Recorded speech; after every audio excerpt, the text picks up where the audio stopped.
Greetings, Japan fans. In today's show, we're going to be looking at leaders' errors, foibles, issues, and problems.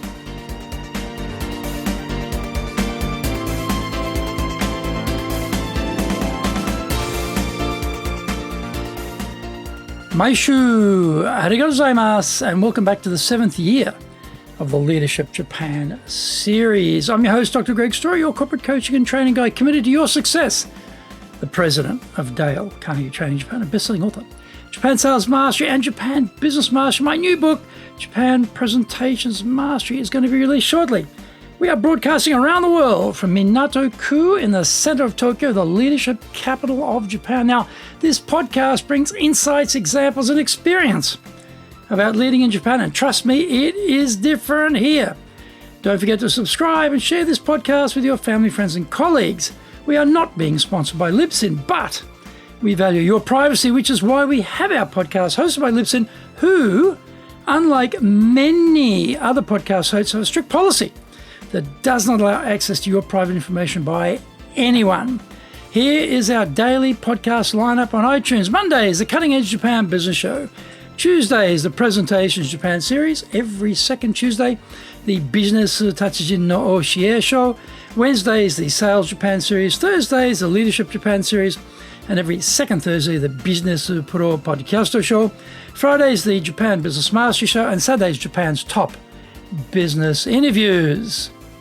Before we get going, today's handy Japanese phrase is okawari dekimasu ka? Okawari dekimasu ka? Okawari dekimasu ka? It's very common. You can get additional bowls of rice in restaurants. You can get like a second refill, third refill, that type of thing. To ask for that or to check if that's possible, you just ask, okawari dekimasu ka? Okawari dekimasu ka? Okawari dekimasu ka? Can I get additional servings today?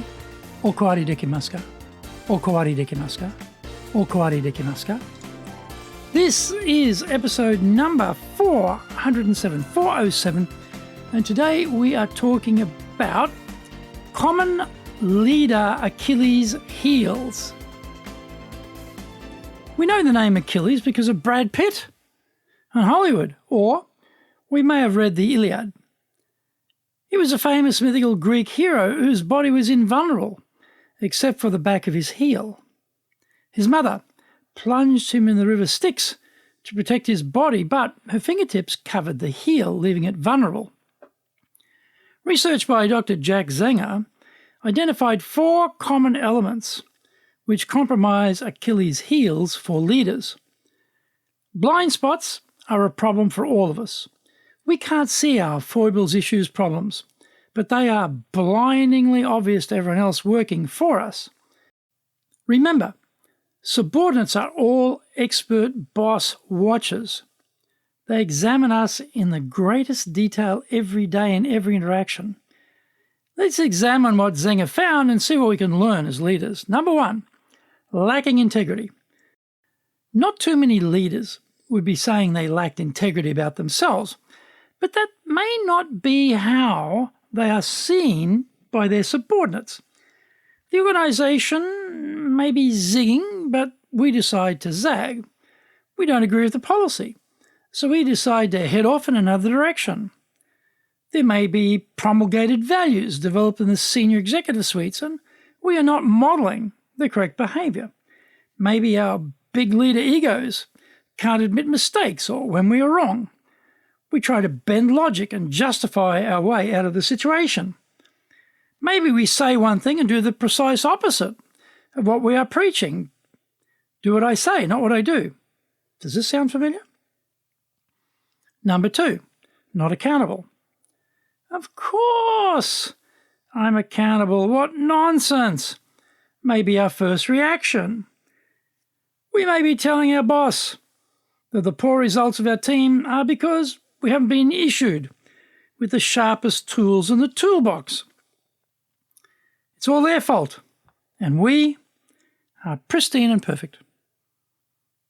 The 360 results are a bloodbath, as our subordinates hoe into us for our various failings, but we dismiss the results. Piffle! Don't they know what am I facing here? the pressure, the stress. No one appreciates how hard I'm working. They have no idea what they're talking about. Perhaps our decisions are poor, and instead of owning them, we push the blame off onto others, particularly other departments. If only IT did their job properly. If only marketing were more professional. If only sales was pulling their weight ad nauseum. Find out more. We come back from the break.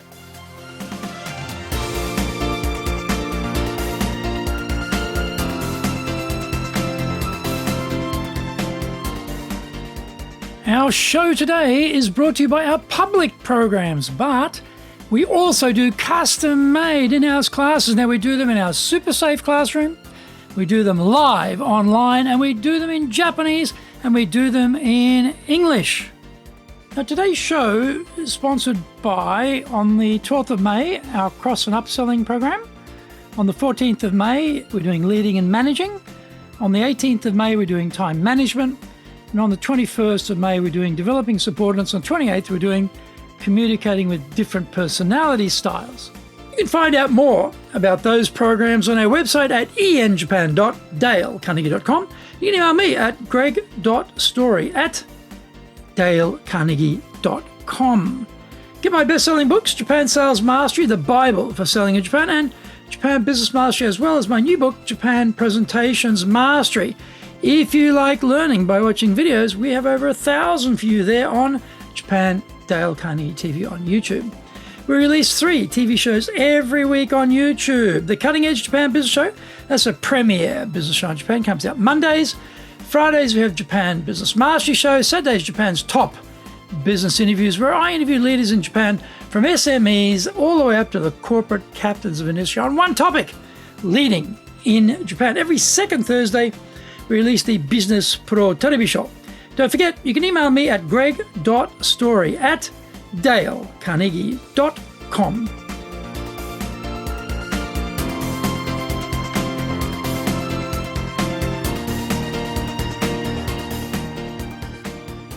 Welcome back.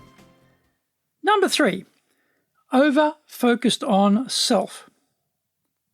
It will be difficult to find leaders who don't have this attribute to varying degrees.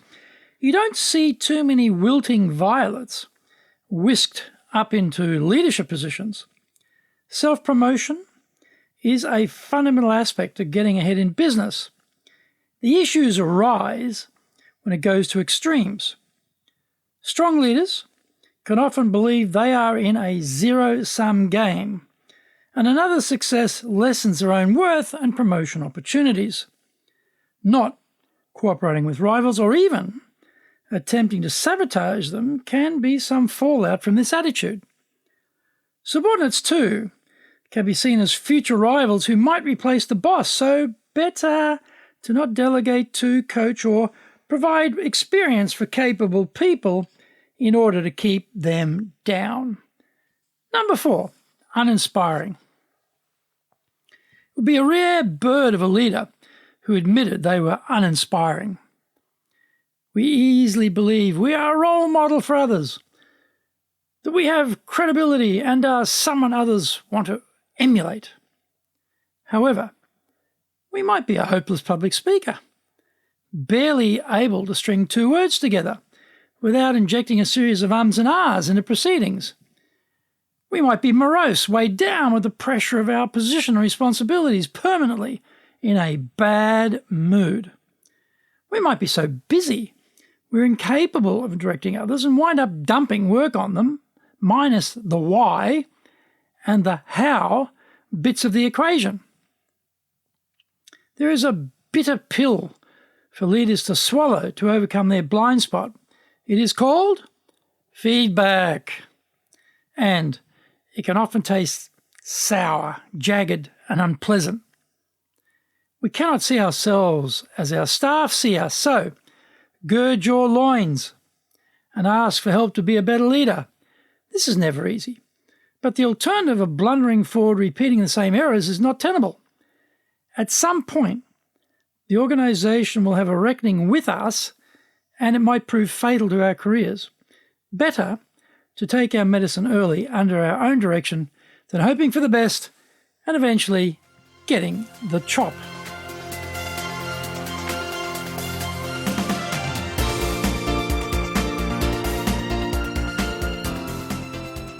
Thank you for joining the Leadership Japan series. If you found the program useful, then share it with your family, friends, and colleagues. Don't forget to subscribe and share this podcast. Take what you found valuable, immediately put into action, because idea application is what makes winners winners.